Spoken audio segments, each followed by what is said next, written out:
अब अहिले चाहिँ सघाउनु जाने कति भात दिन पकाउनुको साह्रै सुँगुरलाई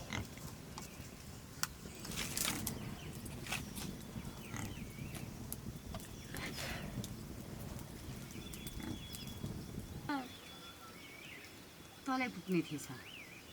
हामी त तल गयौँ हिजो अन्त दुःख पाइन रिस उठेर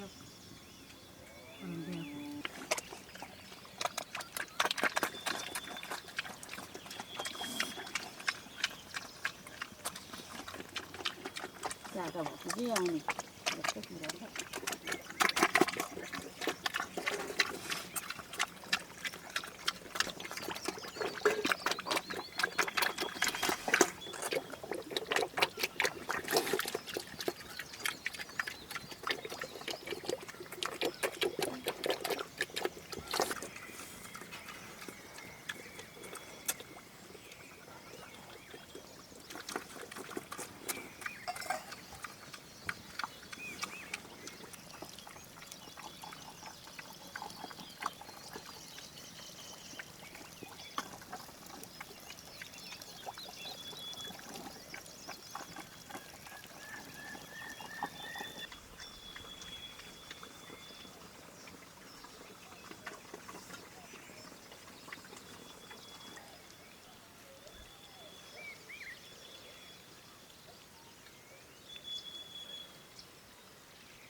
यो कुकर किन्ने कुरो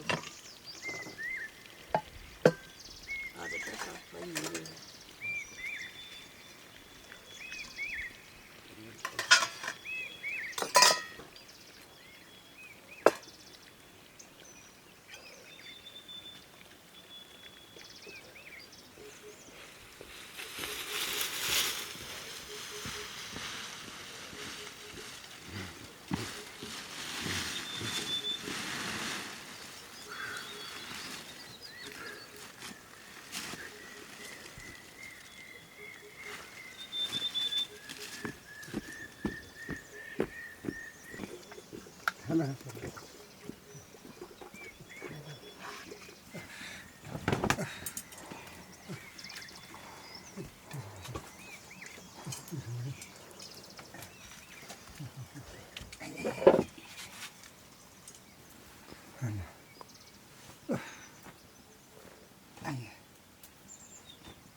गर्मी हेरेर कस्तो छ भारी बोराएको मान्छेमा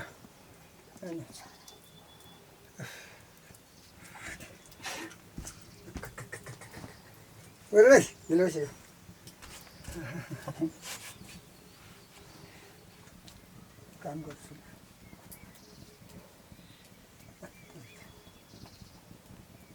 मसिनै लुगा हुँदैन 3 दिन भयो होला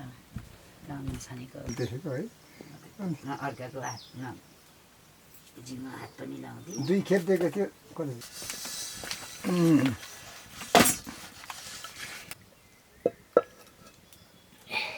कहिले खेल्न खोज्नु हो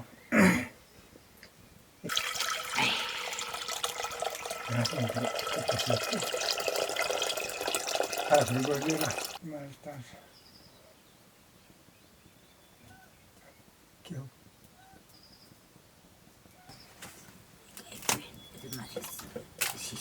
सिस्टम ल्याऊ गाई हेर्दै अनि च्याउ पनि ल्याऊ टिपेर लाग्छ र म त गाई खोज जानु भाइ याद गर्नुपर्छ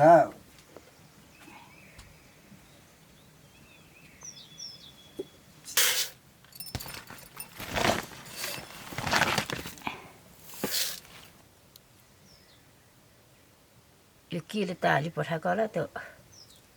उक्की गयो कि कसले फुल्दै थियो ठानी आउँछ कुरा हो नि हो खाली ठिदोमा आउँदै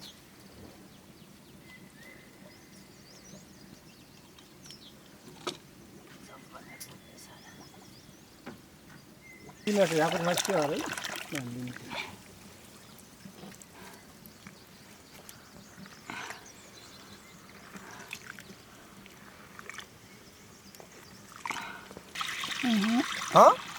हेरिनमा त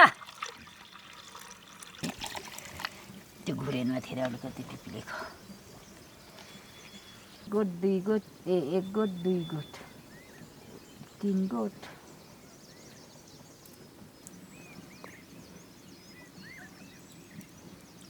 के खालको भाले नि त्यो चाहिँ तर्से जस्तै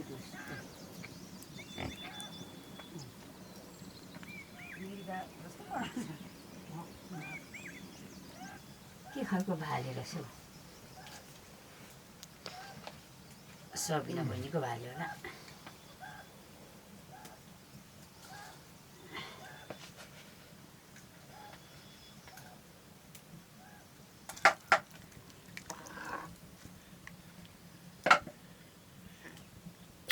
ले भिराहरू काटिलालस् यो किलो कति राजाङ 1 किलो थुप्रो पो त 8-9 किलो पो चाहिने रहेछ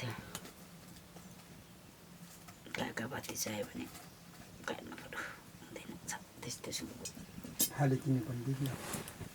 के खालको उसको कुराहरू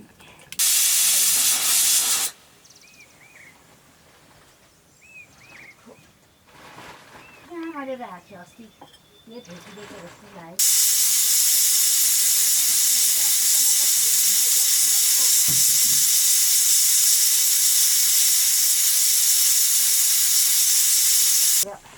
किन दिउँ दिउँ किन दिउँ दिउँ किन दिउँ किन दिउँ दिउँ किन दिउँ दिउँ किन दिउँ दिउँ किन दिउँ भाजी पाक्नु भयो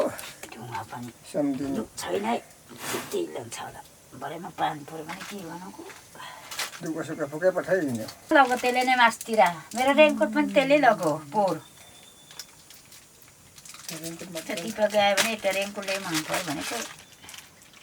राम्रो खालको माइले भन्नुपर्छ आउँदा मजाको रेनकोट देखेँ भन्नुपर्छ ओ माइलालाई आफ्नो चाहिँ के गर्नुको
लगाइदिएँ मैले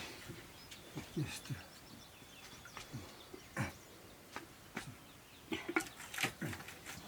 हस् त अब दिएको त के पकाउँछु माछा छ न हाम्रोमा टिपिहाल्यो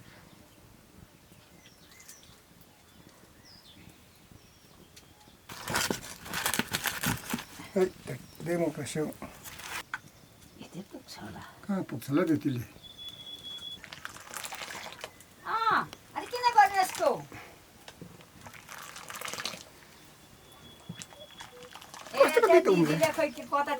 कहिले कस्तो उम्रिँदैन बुझ्ने हो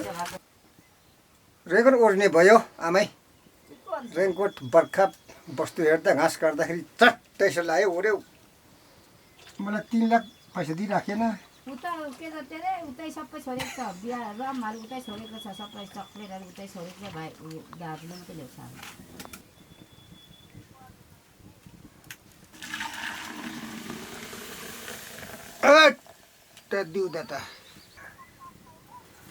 भर्खर धुँदै गरेको त्यो तल घुरेनमा अलिकति तेरो टिप्नी गरेको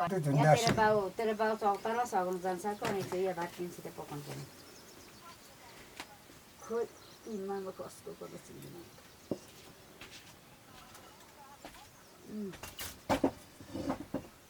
छेनमुङको मिट बाउको खोइ के जति भन्दै थियौ कसको अरे खोइ म त चिन्दिनँ को कोहरू तामा भात खानुपर्छ के हो च्याउसँग राजाको ममाई हेर्नु भन्छ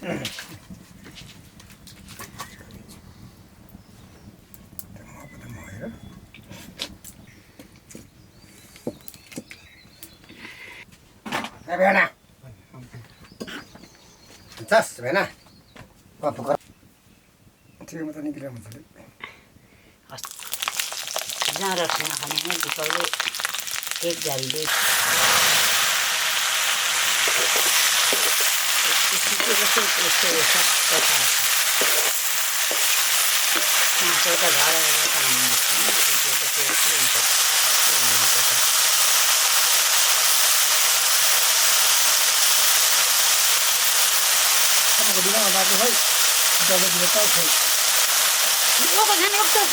दुईटा पाल्प उठ्छ न उल्टो दियो अर्को त युमामा अर्को त पाउमा छ उसो पुरा खाएर बुढेकै हिँड्छु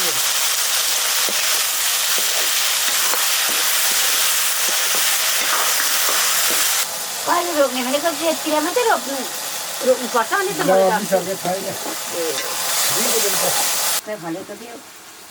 जेठदेखि आउनु छिच्चीलाई थुप्रै खायो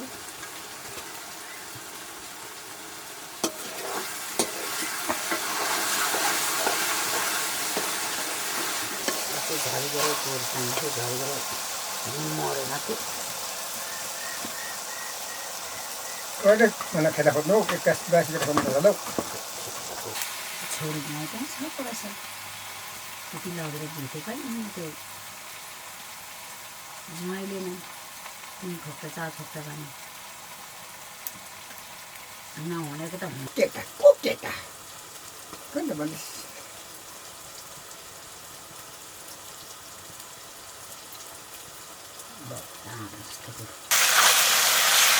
लान्छु भनेको लान्छु नबेचेर त्यो भाइलाई पैसा दिइरहेको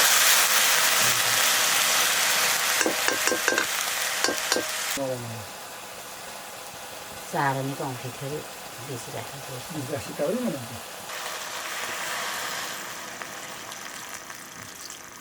पितेर त त्यत्तिकै खाँदा हुने अब सेक्लाको त हुँदैन त निल्नै सकिँदैन मलाई थोर भयो होला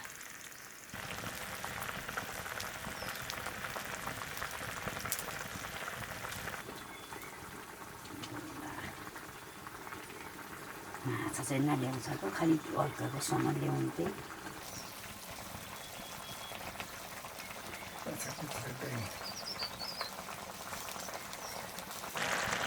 नभए यति बेला यस्तो इच्छा छ कसैले विदेशै गयो त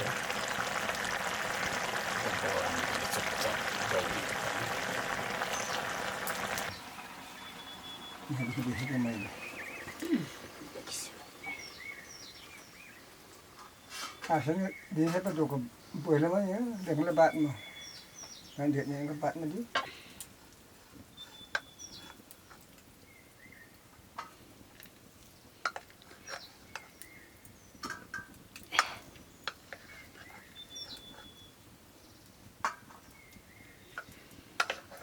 लुगानी खानु चाहिँ एकछिन फिफ्टे मानी गाइची छ के छ र गाईसँग त कसै सिस्नु ल्याउनुको गाई बाँधेर राखेर ल्याउनु र सिस्नु भोलि बेलुका टिप्नु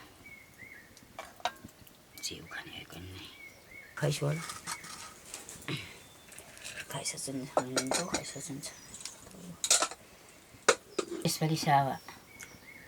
ला सत्ता कहिले हो भन्दा भन्छ चम्च्याङको ठिक्क चम्ची खुम्सिउँसो छ मलाई खुस्का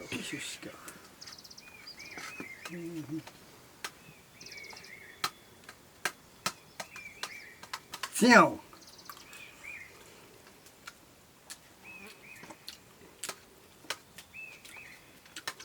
राजु त नमिठो हुँदैछ